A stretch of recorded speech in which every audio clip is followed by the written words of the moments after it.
Kia ora koutou katoa, good afternoon. Today I'm joined by Finance Minister Grant Robertson and Energy Minister Megan Woods. As I stand before you, we are in the midst of a global energy crisis. Russia's invasion of Ukraine has unleashed a global energy shock and a spike in prices at the pump felt by the whole world.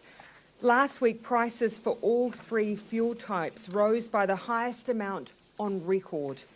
91 increased by 6% in a week, and prices have increased by 13% over the past month.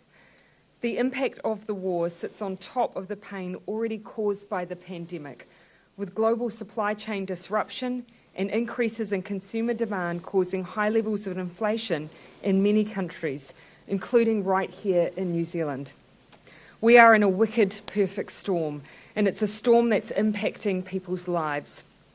We've said many times that forecasters predict that things will improve, and when it comes to inflation, that remains the case.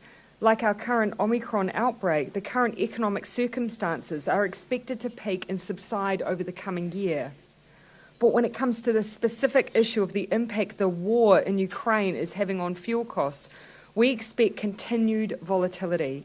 And this affects everything, from the ability of people to get to and from work, to the cost of supplying goods and services.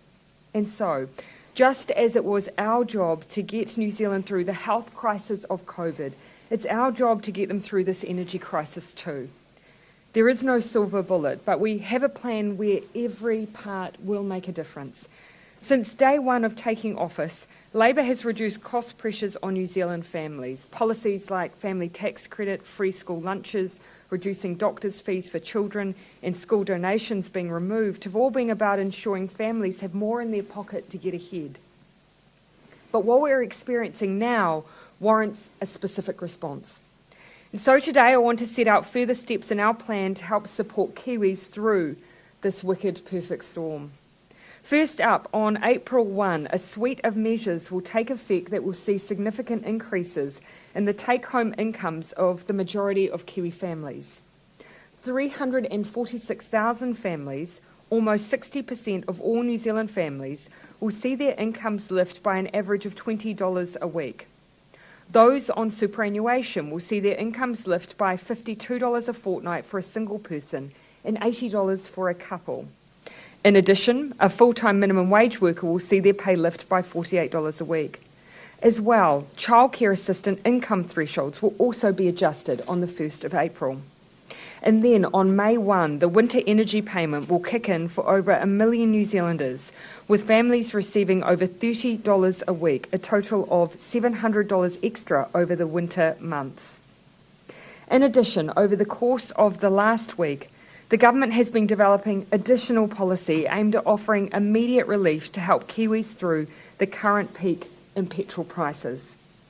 Our primary focus is on how we can give Kiwis in the long term options that mean they have more energy security, that we aren't at the whim of global energy prices. Our policy is to expand public transport links, to make it more affordable to own a fuel-efficient, hybrid or electric vehicle, and making public transport cheaper for low-income families are well underway. This must continue. And I'm signalling today that you will see in the budget in May greater investment in this area through the Climate Emergency Response Fund. Now, more than ever, is the time to make our transition towards more sustainable transport options and greater energy security. But this is not a transition we can make in a week or a month.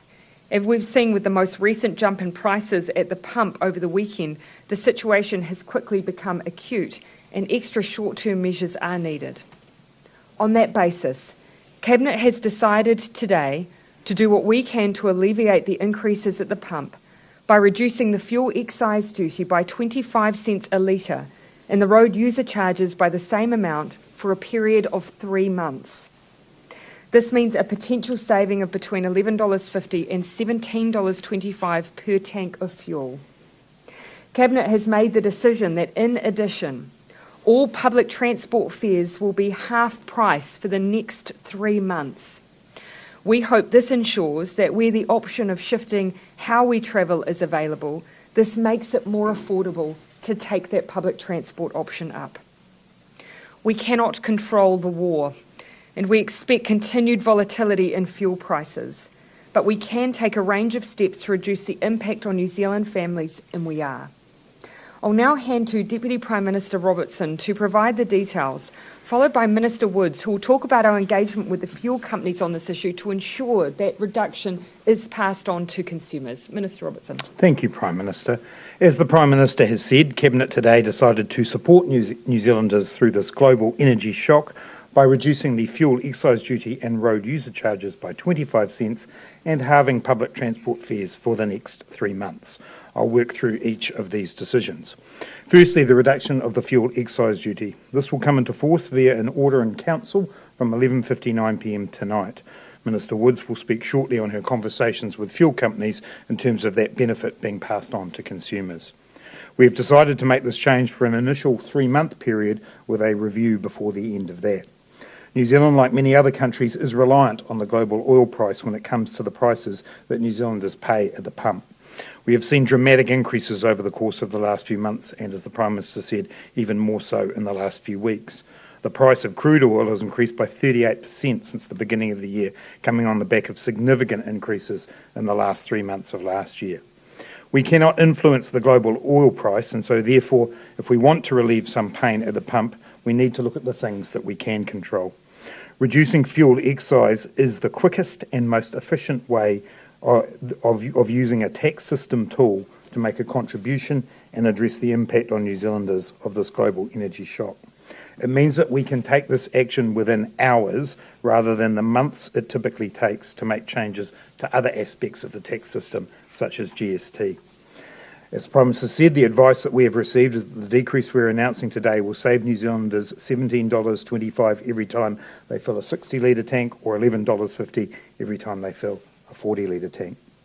We do need to recognise that petrol prices are expected to continue to rise. The Russian invasion of Ukraine is continuing to undermine and destabilise global energy markets, and added to the other inflationary pressures the world is facing due to the COVID supply chain disruptions, this is sadly not over yet. That is why we will review the situation over the coming months. We will also outline in the coming days the means by which we will reverse this change. It is likely that this will be a gradual phase down in line with global oil prices stabilising and reducing. On road user charges, it is a more complex picture, and therefore it will take longer to implement. I can assure those users that they will still get 3 months' worth of benefit from when we are able to make changes. The two reasons it will take longer to implement are that there are over 80 different vehicle types and over 100 rates of road user charges. Reduced rates will need to be calculated, and transport officials will move as quickly as possible, but it is not an instantaneous process. Secondly, Section 85 of the Road User Charges Act states that any rate change only comes into force 42 days or 6 weeks after being notified in the Gazette. This was clearly put in place for increases, but we still need to deal with the fact that that is in our legislation. We will make decisions in the coming days on the process for dealing with these matters, in particular if we can use the existing statutory framework or whether we need to change it. To reiterate, the time difference between rate changes will not mean road users with vehicles subject to road user charges will be disadvantaged. No disadvantage will result because the 3-month period will apply from whenever the order comes into effect. Thirdly, we decided today to halve public transport fares for 3 months. I'm advised that this is likely to come into force from the 1st of April. Cheaper public transport fares can directly reduce transport costs for households who are encouraged to substitute their current car travel for public transport that is readily accessible, and for households who currently use public transport. Reducing public transport fares also provides households with more money to manage rising living costs, which will be impacted by fuel prices. In practice, local authorities set public transport fares and will be reimbursed to compensate for lost fare revenue. We are unable to directly set fare reductions, but I'm confident that local councils will welcome this change and will implement it speedily. As the Prime Minister has stated, supporting public transport and mode shift will be an important part of the work we do to reduce emissions, and it will feature in Budget 2022. Therefore, I think it is appropriate to take this step for 3 months, which takes us up to the beginning of the new financial year covered by that budget. And finally, to come to the question of costs, as I have noted a number of times, the fuel excise duty is a fully hypothecated charge. Fuel excise goes directly into the National Land Transport Fund that pays for roads, public transport and walking and cycling infrastructure all around New Zealand. That fund is always well oversubscribed as we attempt to meet the transport needs across New Zealand following decades of underinvestment. We cannot afford to delay that work while taking this pressure off households. Therefore, I have committed to topping up the National Land Transport Fund for the expected loss of revenue from the reduction in excise. Treasury and the Ministry of Transport have estimated the cost of the change for Fed and RUC to be $350 million for this 3-month period. We will be meeting the costs of this through savings and reprioritisation from the COVID Response and Recovery Fund, in particular the reduction in costs related to MIQ. The cost of the public transport fare subsidy is estimated to be between $25 and $40 million. This too will be met from savings and reprioritisation from the COVID Fund. I would add that as it is a reprioritisation from this existing fund, it is already factored into the budget forecast, so we can make this commitment without increasing government debt. As the Prime Minister has said, this situation highlights the importance of two things. Firstly, our move to energy security and independence by moving away from volatile global oil markets, by decarbonising our vehicle fleet and supporting public transport, cycling and walking, and we will deal with this more in the budget. The reasons for us need to do so as a country have never been more stark. Secondly, this highlights the importance of support for those most affected by the cost of living increases. And as the Prime Minister has outlined, there is a suite of measures coming in to support low and middle income households on the 1st of April and then again on the 1st of May. But for now, we are moving as swiftly as possible to reduce the pain at the pump and support the users of public transport.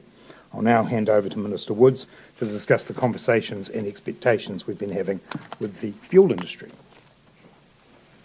Thank you, Minister Robertson.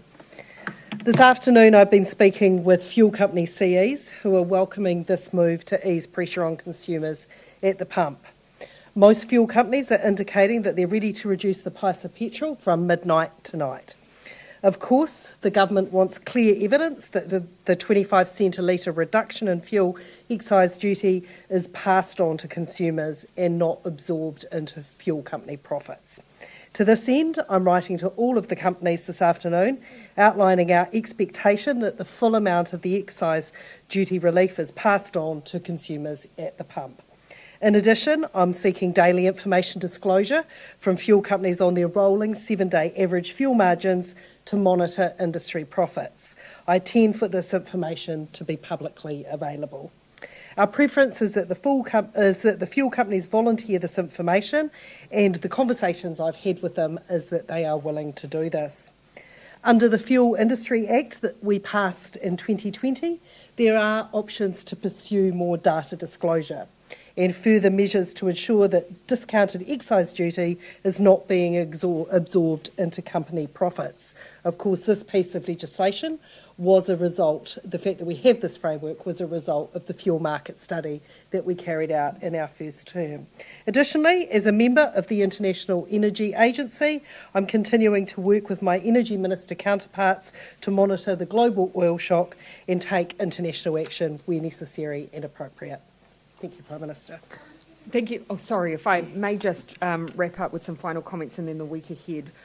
While, of course, as we've said, the current peak of cost pressures are not forecast to last the course of the year, this energy crisis will represent a crisis for many families in the here and now. And that's why we are targeting short-term measures to manage the immediate pain for everyone while focusing our longer-term measures to those who need them most.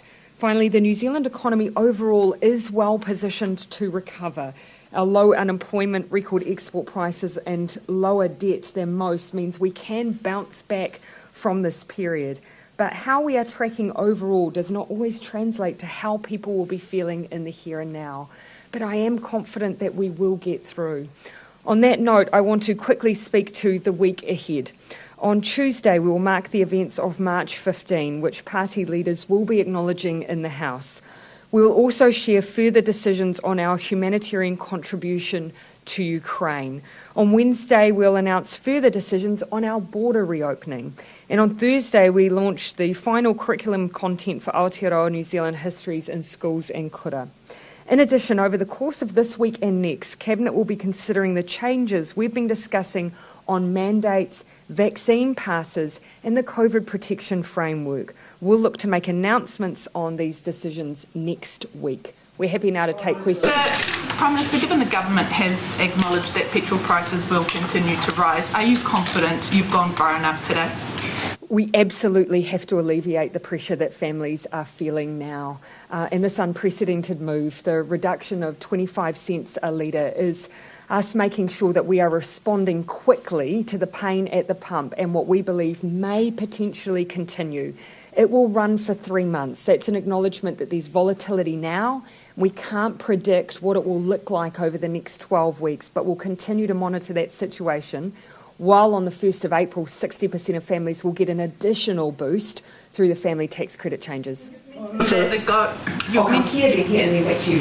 mentioned that we have a global energy crisis.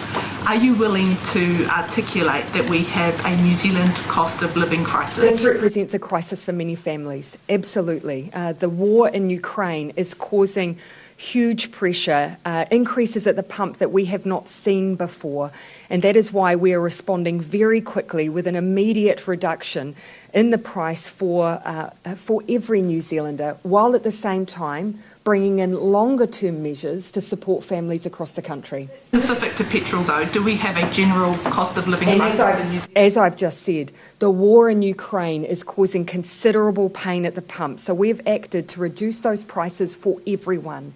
In the longer term, we're also acting to make sure that 60% of our low and middle income families are getting long-term support through changes to the family tax credit, and our superannuitants get a boost as well. Does a $11.50 saving really go any way to address this crisis? As we've said, the changes that we've made at the pump, can be from $11 a tank to $17 a tank. That is an immediate change that we can make that will support people from midnight to night. The longer term changes come in on the 1st of April. 60% of families will benefit from an increase in the family tax credit. We've then also got the winter energy payment coming in on the 1st of May, and our superannuitants benefiting from that too. We need immediate measures and long-term ones. It's taken you so long to admit we have a cost of living crisis. I've always acknowledged that families have been experiencing pain as a result of the changes to the cost of living. That's been something we've been consistent on, and it's why at the end of last year we designed a package on the 1st of April to help support families. Prime Minister, the Irish, they did a similar thing. They cut it by for 5 months. Why did you arrive at 3 months? To August. Forgive me. These at the moment, I checked an exchange rate. They're about $3.40, I think, if you were to do a crude analysis of our exchange rate to theirs. Yeah, well, they've done it longer, though, than what you've done it. Why have you decided 3 months? Well, as the Minister of Finance has said, look, at the moment we've got a huge amount of volatility. We don't know where prices will go, where they'll come and fall away again. We've put in this initial 3 months. We'll then assess after the 3 months where those prices are. We'll be looking for stabilisation in the prices, and then we'll ease off. So we will be careful to make sure that we don't have a jolt at the pump for families. I think to preempt Barry, I think where you're going, we have Ask if you want. Yes.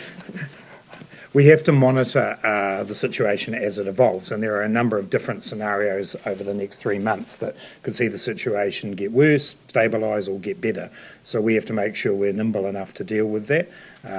At 25 cents a litre, it's a significant reduction, but obviously we understand that this is a very volatile time. So if it got worse, would you reconsider the 25 cents a litre and go maybe longer? Not necessarily the amount, but certainly what we'll be doing is reviewing the time period. As I say, this is an incredibly volatile time. Nobody can be certain about where we'll be, but 3 months gives us the time to be able to look at where we get to. We'll review before the end of that 3 months and make our decisions then. It's been hard enough to predict the impact of a pandemic, let alone the impact of a war on energy prices. So this is something that we can do quickly now. We can give that 3 months, and then we can look again at where we are over the course of that period. You've said that some of the spending will be from reprioritised COVID and MIQ. Is there any impact at all on government spending, and is anything, for example, any transport projects affected by this? So the whole point in what we've done is make sure that we don't lose momentum in our transport program. And I stood on the podium on Thursday and talked about that, which is that, obviously had we made this change and not topped up the NRTF, then there would need to be a slowdown in those transport projects. We think New Zealanders want us to get on with addressing a long-term infrastructure deficit, and I could imagine we would be up here or on various shows that people in this room host having to defend transport projects slowing down. This is the right thing to do to make sure we balance the ledger. What contingency allowance do you have if it does go on longer? As you've alluded to yourself, potentially this, going on for some time, if you need to extend out. Well, look, we'll take that as it comes, but we are in a position to be able to afford this and still have some more money that may well be able to be reprioritised and saved. We do that on a constant basis. We're always looking to see where we can make savings and where they're best applied. We've been very mindful that other parties in the House have proposed just simply making cuts to excise without having any intention of replenishing the funds that would be lost. For us, it makes no sense to make those cuts and then, as a result, have, for instance, public transport projects cut, the very projects we need to support New Zealanders to be able to move into new ways of travelling that will make us less impacted by these global energy shocks. And so MIQ. I'll come Jessica and then Henry. So has the timing of the MIQ scale down actually given you, quite a lot of flexibility to be able to do this? I wouldn't overstate it. There's always unders and overs in the budget, but quite clearly we do have the room to do this from savings so that we can reprioritise from the COVID fund. But we have a lot of other calls on the government's books as well, so we carefully manage the process, but we most definitely can afford to do this. And I think we need to. I'd also just add to the Prime Minister's earlier comment. Other parties have proposed just the regional fuel tax in Auckland being cut. And I think it's important to note that people around New Zealand are suffering from the pain at the pump, and we need to make sure we're benefiting all of them. I'll come to Jessica then. Henry and then. Minister, I'd imagine you had that money squirreled away and had it earmarked for all sorts of lolly scrambles come budget day. What was that MIQ money going to be spent on? I don't know these lolly scrambles you speak of, Jessica. No, look, we obviously look closely. We always look closely at expenditure to see where there is the ability to reprioritise and to make savings. And to preempt Jason's question, we are reprioritising from the COVID fund. So we're not using the COVID fund. We're saying we no longer need this money for that purpose. We don't need to increase debt in order to make this change, and it's important we do support New Zealanders through this particular period of time. Was GST an option? Was GST an option? No, it wasn't. And complicated. And this is the point. We will now be passing an order in council this afternoon so that from 11:59 tonight we can make this change. This is the most effective and efficient way of doing this. Once we get into GST, it is very complicated. It would take a very long time, and obviously it starts to raise questions about GST more generally.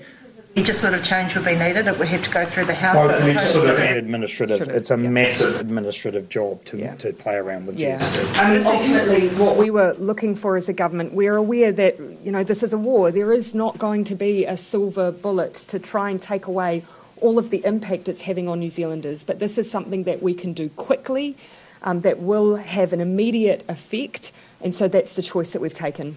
On the public transport changes, when will those go into effect? And given how cheap they are relative to the changes to petrol, did you consider making them go for longer, or making the discount more, larger?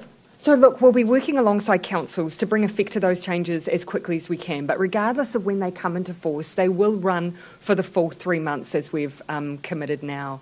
Otherwise, of course, there's a range of considerations for us as a government around the climate emergency, and we'll be looking at a range of different policy objectives that help us get away from the reliance that we currently have on fossil fuels and all of the vulnerabilities that brings, but those will be decisions as part of the budget. As I said before, the advice we have is the 1st of April looks like a doable date to bring the public transport changes in. Yeah. How much was to actually drive up people driving more?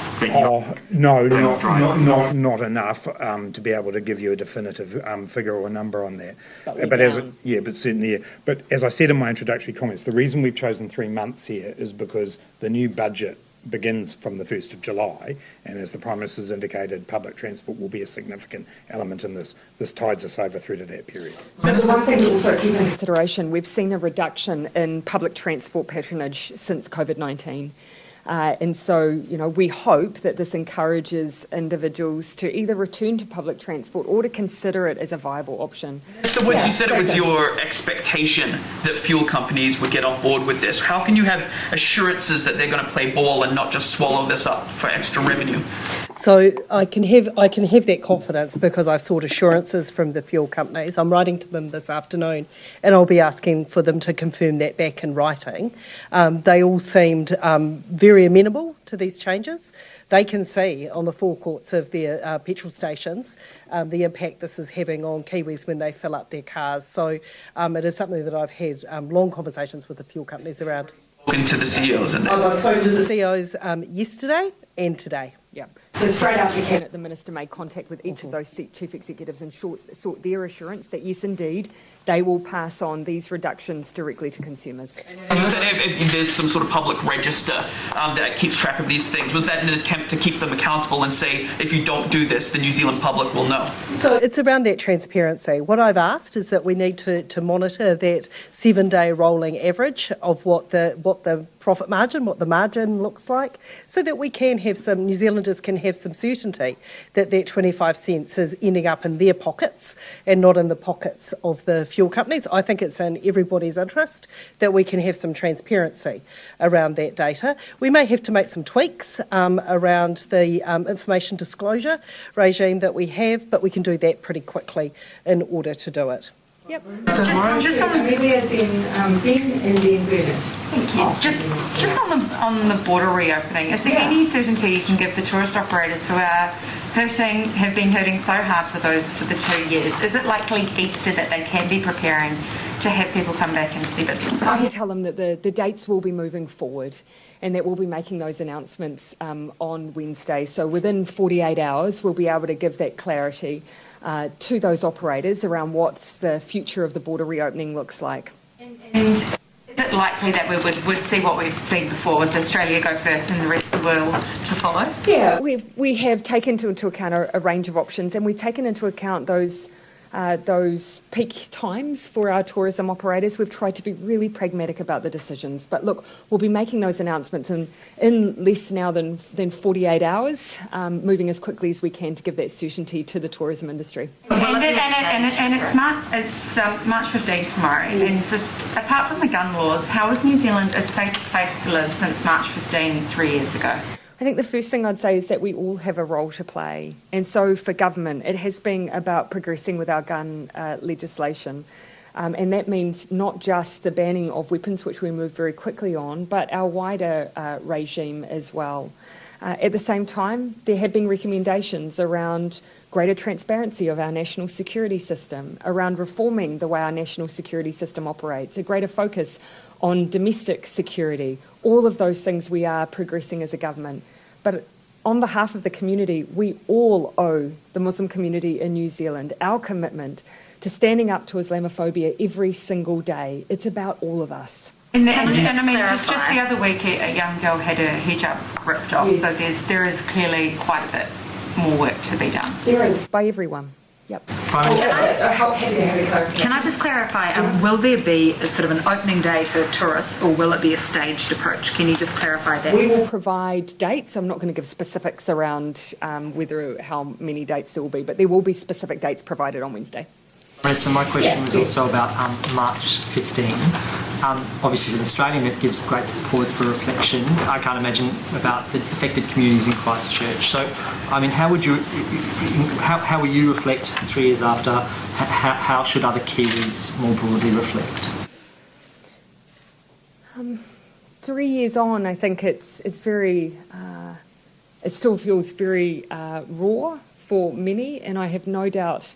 That will only be greater still for the community. But amongst that, it's not just for us to remember, we have obligations as ministers, as a cabinet, as a government, to keep fulfilling all the commitments we made to the community on that day and the days thereafter. The Royal Commission has given us our blueprint, it's given us our plan, but that plan is nothing if we don't deliver it together. So we'll continue working alongside the community to try and meet their expectations and to try and help them as they honour the loss of their loved ones.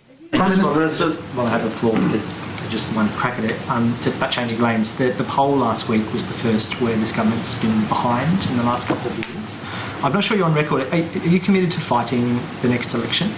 I've said that, as I did at the last election, I am here. I'm continuing to carry us through as a government and to fight this pandemic and lead on our economic recovery, and I've made no changes to my plans.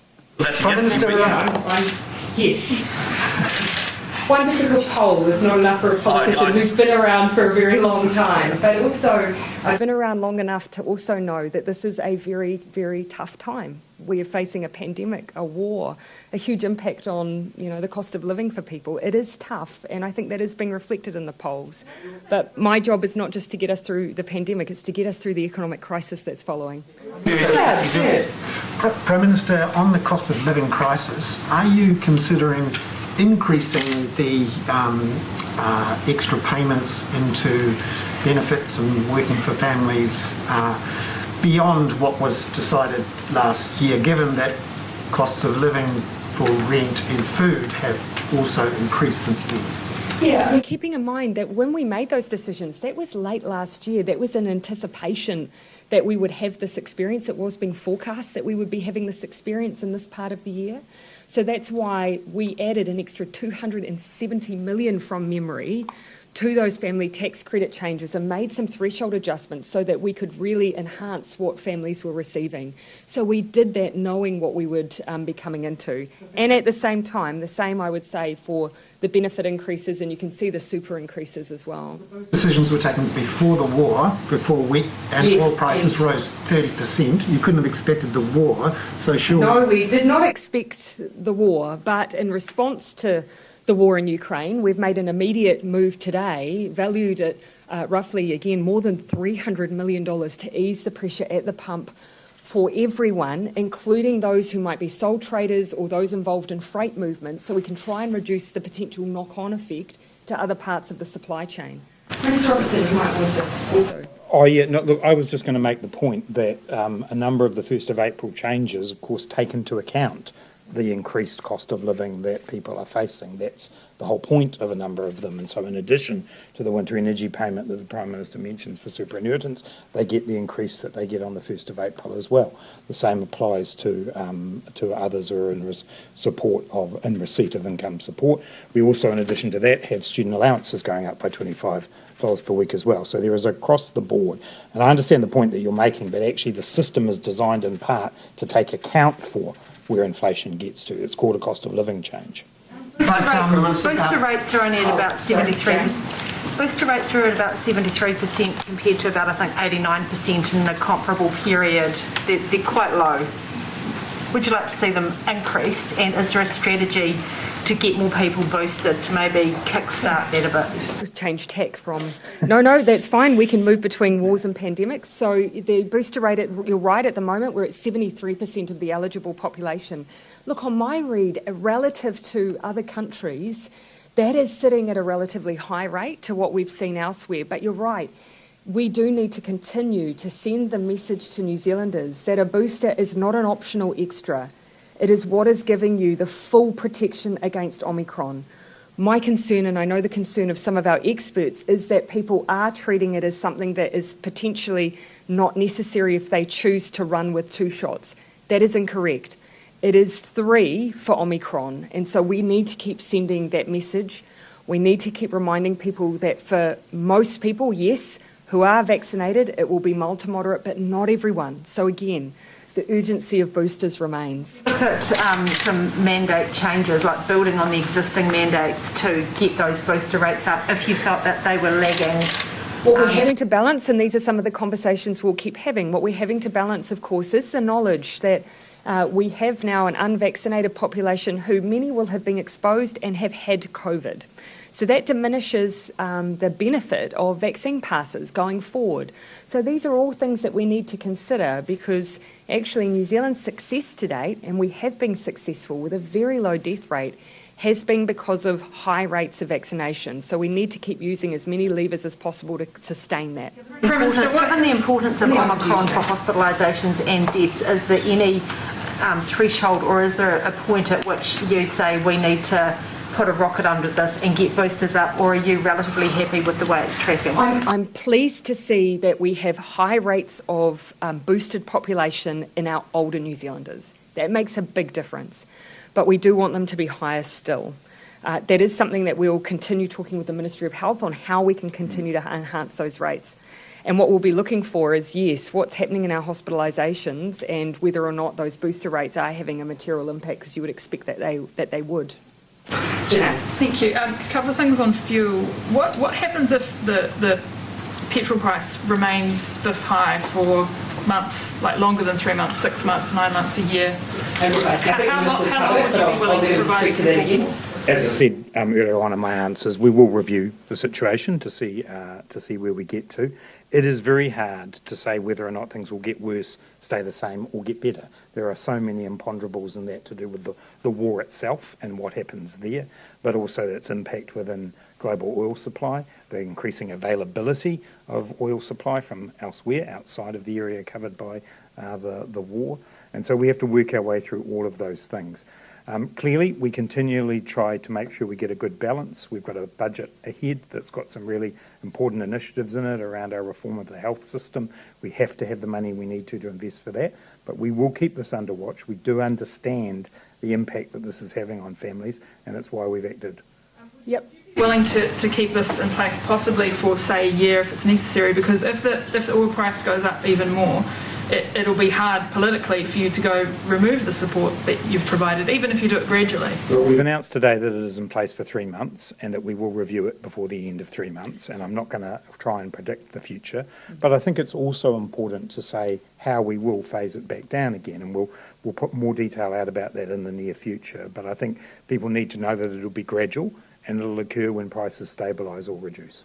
Are all petrol companies ready to make this change tonight? That's the last thing I'll come up with already. I'm not sure if you said most, Minister, but are they all or most ready? So all of the companies that I've spoken to, and I've spoken to 4 of them so far, I will have the letters ready, hopefully when I go back upstairs to my office after this to send out, and I'll probably have one more phone call to make. But certainly the petrol companies are well used to changing prices quite quickly, it's fair to say, so that they have the systems in place to be able to put this in rapidly. Thank you, Prime Minister. Just in regards to the PCR capacity botch up and overrunning of lab last month, will there be any work to sort of try and understand the scope of how many sort of potentially life-saving diagnostic tests were put off, or sort of the harm related to this? I'm not sure that it necessarily represents that trade-off. But yes, we are going back and having, or at least within the Ministry of Health, Dr. Bloomfield has instigated some work in that space. But I'm not sure that I would say there's a direct correlation between diagnostic work, other diagnostic work, and PCR, but I'd need to check in on that. Okay, and just on border announcements, how concerning is the sort of new variants of Omicron BA2, for example, and how will that play a role in decisions? An interesting question. You are seeing over in New South Wales, for instance, a growing prevalence of BA2 in their cases. The difference for New Zealand is that we've had the presence of BA2 pretty consistently through our outbreak. And whilst we don't have extensive whole genome sequencing simply because we have so many cases now, what we do see is that we have a relatively high presence of BA2 already as part of this outbreak. Yeah. The New Zealand Medical Journal confirms inequities in vaccine rollout, and it looks like it's going to go the same way, inequities in the tamariki 5 to 11-year-olds. Has Cabinet asked the MOH to put in a different type of strategy, and have you insisted on MOH listening to Māori working on the grounds to increase vaccination for tamariki? The tamariki vaccination campaign was very much designed alongside iwi and providers who were involved in the vaccination rollout from the beginning. And what we were focused on were learning lessons from the beginning of that rollout as we designed the rollout for children. I think what we're seeing, though, of course, is that it's absolutely up to parents to determine whether or not their children are vaccinated. Now, our job's to make sure that it's accessible, that they have all the information that they need, and support them, we hope, to make the decision to vaccinate. But it is still very much their decision. So are you saying then that parents are not willing, Māori parents are not willing to have their tamariki vaccinated? No, not at all. In fact, I was just using the opportunity to remind people it's a choice, because some of the misinformation I see out there is sometimes that people assume it's not. It is. We do have a responsibility to make sure that everyone gets the information that they need. We have a responsibility to make sure it's accessible and easy. But, of course, at the same time, some of the tools that have been used for vaccination in the older population do not apply for children, because it is up to parents' consent. So I'll come to Luke and then Michael. One for the Minister of Finance. I mean, you said that you'd be looking at phasing down the 25 cents as petrol prices, normalise or reduce. What level is normal or reduced? I think the word I used was stabilise, not normalise. I'd hate to think I could predict what normal was when it came to petrol price. Well, we obviously want to see where things go over the next period of time. Obviously, what we want is for them to reduce, but we have to be aware that the situation, as everyone has pointed out, is very volatile. So we'll take some time to work on that. We'll put more details out in the coming days. And just to follow up on that, I mean, notwithstanding the fact, obviously, petrol prices have shot up in the last couple of weeks. From late last week to early this week, suddenly there's an energy crisis, but the lights are on. There still seems to be plenty of petrol and oil. Is this really a crisis, or is this a particular thing about petrol prices? Well, I think firstly it's a global energy crisis, and the point is that what that does is put enormous pressure on prices that New Zealand has to pay, particularly in terms of crude oil, and that instability in global markets, concerns about supply, they're the things that then put pressure on that crude oil price, which we end up paying the impact of. And this is the highest amount on record. And it's happened over a very short space of time. And so the ability of New Zealanders to adjust in any way is seriously constrained. And so, yes, for many people that will represent a real crisis for them, and there is a need for us to respond quickly to that. But look, one thing I just do want to emphasise, there is no issue with physical supply. It's all around price for New Zealand. Yeah. I'm going to come to Michael and then Jim and then over to Amelia. The questions. The petrol price rise is obviously going to be felt much more acutely in low-income households. So aside from those previously announced increases to benefits, is there anything new? Are you considering anything new for those on lower incomes? Oh, look, whilst I hear you that that's information that you're already familiar with, for many New Zealanders, they won't necessarily know that on the 1st of April that they can expect an increase in their bank balance. And we have heavily weighted that to our low and middle income New Zealanders because they have the least discretionary income available. They're feeling the pain of this the most. So whilst the fuel changes are for everyone, for them on 1 April, not only is it the family tax credit for our beneficiary families, an increase there again on top of what they received last year, the winter energy payment from 1 May, and the childcare assistance income thresholds. Well before these increases to the fuel price. But they were, and much of what we were doing here was in response to making sure that we were meeting the growing needs and, as I said, the cost of living impacts that we're seeing from inflation at the moment. And just one thing on the hate speech legislation, the Race Relations Commissioner Ming Foon says hate is being allowed to fester the longer that it takes for this legislation to come through. Why is it taking so long? I don't know that I would frame it in that way because, of course, we already do have a framework in place. What we're discussing is some definition changes and the addition of, for instance, religion, which is not currently in that framework. And so I would not say that, for instance, these changes alone are part of the only tools that we have already in our system. One of the things, though, that I think will be critical, and this is part of our Royal Commission response, is we are working with the police on improving some of the reporting and response mechanisms when people experience hate speech in their communities, and that's something I think will make a long-term difference. Yeah, I did say I'd come to Jim and then Amelia. Prime Minister, on the fuel relief, 25 cents, given that people can buy as much petrol as they want during this period, presumably, can they also buy as much ruck as they want? We've had this discussion. Yeah, we have. So that is one of the things that we are working our way through, because obviously people tend to buy ruck in advance and in large quantities as well. So one of the issues we want to do is make sure that the benefit is felt over a 3-month period, and we're working our way through exactly how that will work to manage those issues. A good question. One of the reasons it's taking. Yeah, we'd like to be able to say something in the coming days, but I think as I've articulated with the range of different charges, different vehicle types, different ways of purchasing, it is complex, but I'd like, Minister Wood is doing the hard yards here, and I think he'd like to be able to say something in the next few days. Yeah. On the floods over in Australia, has the New Zealand government offered any support or aid to help Australia in the wake of those flood disasters? Well, I've reached out personally at least to my counterpart some time ago in Queensland to make that offer. Obviously now we've seen the impacts in New South Wales as well. I think there's a good understanding of the ongoing standing assistance from New Zealand. We have a track record of supporting one another, for instance, in the experience that we've had with rural fires, and when it comes to flooding, we always stand ready, and at least I know one-on-one I've made that offer. So will we be looking to send aid or support? No, it would be more if that was support that they required. That's not something that they have reached out to us over at this stage, but they know, whether or not it's fire support, whether or not it was in our case, everything from Whakaare to March 15, we've always stood by one another and supported one another with additional resource where it's needed, and that offer always stands.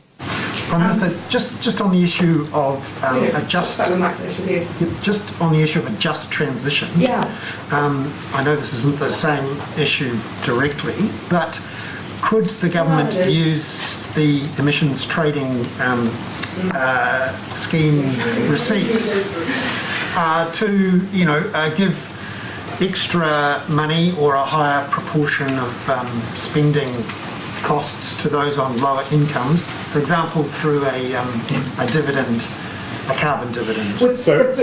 Before I hand over to Minister Robertson, I think it is important to put some scale around that. So what is being proposed there for handing over a dividend like that would be the equivalent of, I believe, about $3.60 a week. So relative to the kinds of changes, or at least has been proposed by some of our opposition, relative to the kinds of increase in incomes that we have proposed, are not as significant.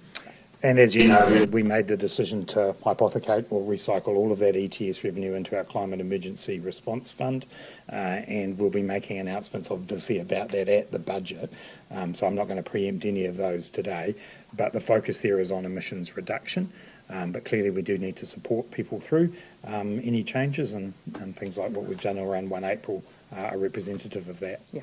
Whereas that people on low incomes are effectively spending more of their disposable income on fuel and food, which you could argue is connected to that increase in energy costs, and simply reducing emissions or giving 25 cents a litre for everyone doesn't necessarily deal with the just transition issue.